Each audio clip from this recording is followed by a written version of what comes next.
4월 6일 화요일 출애굽기 1장 15절부터 22절까지의 말씀입니다. 하나님은 모든 사건 속에서 전적으로 순종하기를 바라시며 순종하는 자에게는 복 주시기를 기뻐하십니다. 오늘 본문에는 하나님을 경외하지 않는, 즉 두려워하지 않는 인간 왕과 노예 생활 속에서도 하나님을 경외하는 히브리 산파들이 등장합니다. 이들을 통해 주시는 교훈은 무엇일까요? 이스라엘 백성들을 억압하고 중노동으로 혹사시켰지만 오히려 이스라엘은 더욱 번성하고 인구도 늘어났습니다. 한마디로 이집트의 정책은 실패한 것이지요. 그러자 이집트 왕 바로는 인구 정책의 한으로 두 개의 새로운 계략을 세웠습니다. 그 첫 번째는 남자 아이를 살해하는 정책입니다. 15절 16절 말씀을 함께 읽어보겠습니다. 하루는 이집트 왕이 히브리 산파인 십부라와 부하에게 말했습니다. 너희가 히브리 여자들이 해산을 도울 때 그 낳는 것을 잘 보고 있다가 아들이면 죽이고 딸이면 살려라. 아멘. 이집트 왕의 눈에는 전투력이 있는 남자는 위험하지만 여자는 만만해 보였던 모양입니다. 이집트 왕은 히브리 산파의 도움을 받아 산모들이 출산할 때 아들이 태어나면 은밀하게 죽이도록 명령했습니다. 참으로 악독한 계략이 아닐 수 없지요. 만약 이 노력이 성공했다면 약속하신 구세주가 나실 계보가 모두 죽임을 당함으로 다윗도 예수님도 태어날 수 없었을 것입니다. 흥미로운 것은 본문에 이집트 왕의 이름은 밝히지 않았으나 히브리 산파의 이름은 기록되었다라고 하는 점입니다. 마치 생명책에 이름이 기록된 것처럼 말입니다. 히브리 산파인 십부라와 부하는 아마도 많은 산파를 거느린 지도자였을 것입니다. 그렇다면 이들의 이름이 성경에 기록된 이유는 무엇일까요? 당시 이스라엘 민족은 절망적인 상황에 처해 있었습니다. 그런데 바로의 명령에 거부한 두 여인의 믿음과 용기가 백성들에게 큰 위로를 준 것으로 보입니다. 산파들은 이집트의 왕 바로의 명령보다 하나님의 뜻을 훨씬 중히 여겨 남자 아이들을 살렸습니다. 하나님께서는 이집트 왕이 무시했던 여인들을 통해 왕의 비밀 지령이 소용없게 만드셨습니다. 17절 말씀을 읽어볼까요? 그러나 이 산파들은 하나님을 경외했기 때문에 이집트 왕이 시키는 대로 하지 않고 아들이라도 살려주었습니다. 아멘. 이집트 왕 바로가 골랐던 인물들이 하필이면 이집트 왕보다 하나님을 더 경외하고 두려워하는 신실한 신앙인들이었던 것입니다. 산파들은 부모나 친지들이 모르게 아이들을 죽일 수도 있었습니다. 그들은 출산 중에 자연스럽게 아이를 죽었다고 말하면 되었지만 산파들은 하나님을 경외했기 때문에 새로 태어나는 남자 아이들을 죽이지 않았습니다. 그렇습니다. 그녀들은 목숨 걸고 하나님 백성 편에 섰습니다. 이집트 왕 바로의 호감을 얻는 대신 하나님 편에서 생각하고 행동했습니다. 이집트 왕은 산파들에게 물었습니다. 18절 19절인데요. 그러자 이집트 왕이 그 산파들을 불러 너희가 왜 이렇게 했느냐? 왜 아들들을 살려두었느냐? 라고 물었습니다.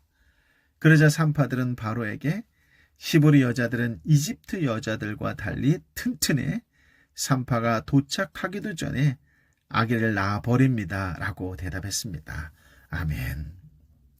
산파들의 보고 자체가 거짓말인지 일부러 늑장 출동해서 왕을 기만한 것인지 알 수 없지만 왕은 그들을 처형하고 좀 더 신속한 산파들로 교체할 수도 있었습니다. 하지만 하나님은 산파들에게 은혜를 베푸셨습니다. 20절, 21절입니다. 그래서 하나님은 산파들에게 은혜를 베푸셨습니다. 이스라엘 백성들은 번성하고 매우 강해졌습니다. 산파들이 하나님을 경외했으므로 하나님께서는 그들의 집을 번성하게 하셨습니다. 아멘. 한 가지 조금 이상한 것은 21절에 보면 그들의 집이라고 나오지요. 이때 그들이라고 하는 단어가 3인칭 남성 복수입니다. 즉 산파들, 여인들이라고 할 때에 앞뒤가 맞지 않지요. 그래서 이때 그들을 20절에 이스라엘의 백성이라고 이야기합니다. 즉 하나님께서 은혜 베푸셔서 산파들의 집이 왕성하게 되었다라고 생각하는 것은 오해라는 것이지요. 사실 산파들이 하나님을 경외함으로 하나님의 언약 성취 역사에 쓰임받은 일이 그 일 자체가 은혜입니다. 이집트 왕에게 적당히 둘러대는 태도, 이 태도는 성숙한 신앙인의 모습은 아니지요. 하지만 하나님께서 그녀들의 허물 있는 신앙조차 너그럽게 용납하여 주신 것, 그것은 또한 은혜입니다. 세상적인 관점에서 보면 산파들은 왕에 비해 보잘것없는 사람들일 것입니다. 그러나 영적으로 보면 그녀들은 세상을 두려워하지 않는 믿음을 가진 사람들입니다. 하나님은 믿음을 소유한 그녀들에게 은혜를 베풀어 주셨습니다. 그렇습니다. 하나님은 지금도 당신을 경외하는 자들을 찾고 계십니다. 하나님은 세상의 위협 앞에서도 당신을 경외하는 자들에게 순종에 대한 보답을 반드시 내려주십니다. 그렇습니다. 모든 흥망성쇠는 하나님의 손에 달려 있습니다. 때로 좋은 일이 생기면 왕이신 하나님께 감사드리고 어려운 일이 생기면 하나님께 기도로 구하며 길이 참고 인내하면서 믿음으로 나아가는 저와 여러분이 되시기를 예수님의 이름으로 축복합니다. 아멘. 마침내 바로는 모든 백성에게 공개 명령을 내렸습니다. 22절 말씀인데요. 그러자 바로는 모든 백성들에게 아들을 낳으면 다 나일강에 던져버리고 딸이면 살려두라고 명령을 내렸습니다. 아멘.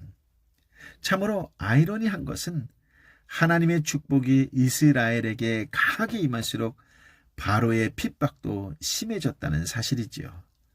바로의 세 번째 무시무시한 공개 학살 명령 계략도 무산될 것이 분명합니다.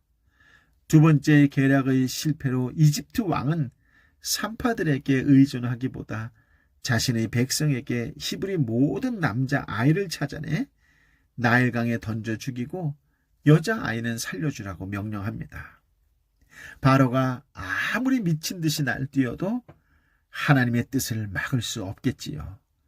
그런데 하나님께서는 왜 당신의 백성을 이처럼 잔인한 시련 중에 두시는 것일까요? 고난 중에 베풀어 주시는 섬세한 손길이 감사하긴 하지만 애초에 고난이 없으면 더 큰 은혜가 아닐까요?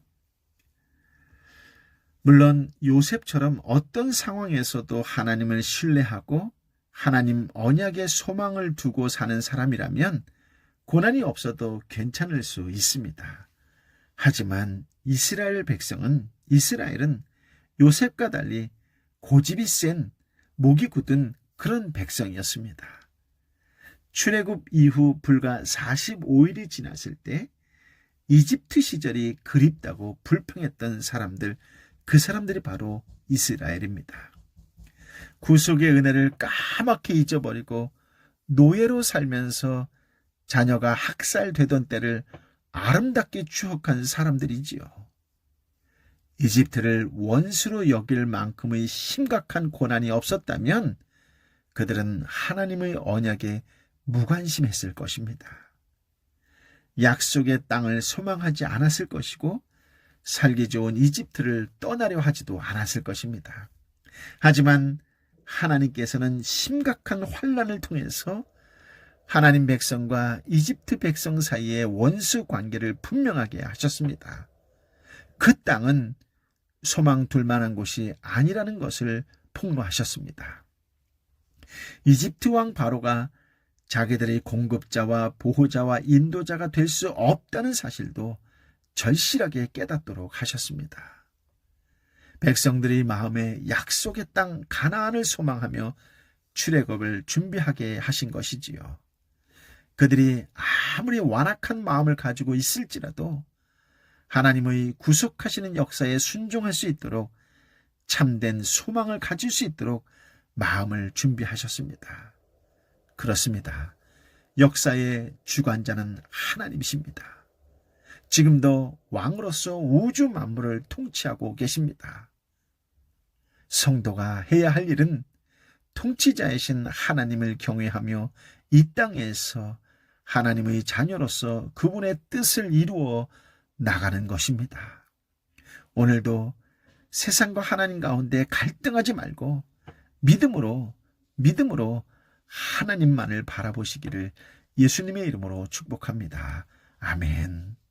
아버지 하나님, 참으로 귀한 말씀, 생명의 말씀을 허락하여 주시니 감사하고 또 감사합니다. 구원의 길을 여시는 살아계신 하나님, 우리에게 새 생명을 허락하시듯 살아있는 말씀으로 우리를 깨닫게 하여 주시니 감사합니다. 하나님을 경외하는 자, 하나님을 두려워하는 자의 삶은 어떤 것인지 분명한 믿음을 볼 수 있는 산파들을 우리에게 허락하여 주시니 감사합니다. 산파들의 믿음이 우리의 믿음이 되길 원합니다.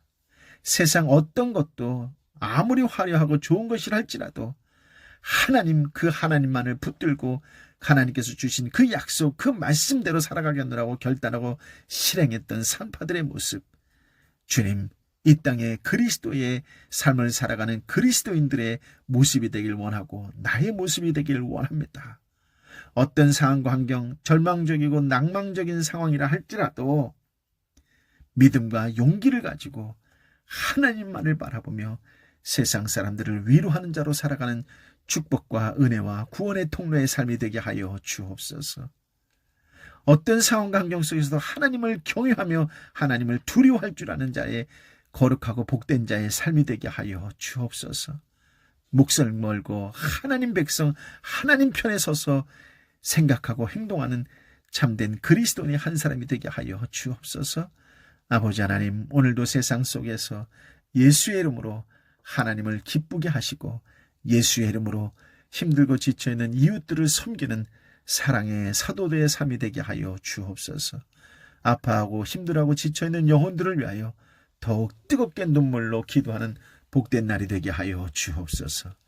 이제는 길이어 진리여 생명 되신 우리 주님 예수 그리스도의 은혜와 아버지 하나님의 크신 사랑과 성령 하나님의 위로 역사 교통 충만하심이 주신 말씀에 따라 깨달아 아는 대로 생활 속에 삶 속에 순종하는 자로 섬기는 자로 나누어주는 자로 살겠노라고 다시금 결단하고 또 결심하는 아버지 하나님의 백성 한 사람 한 사람 머리 위에 저들의 눈물로 함께 기도하는 삼토와 일토와 공동체와 열방의 선교사님과 선교지 위에 함께하여 주옵기를 간절히 축원하옵나이다.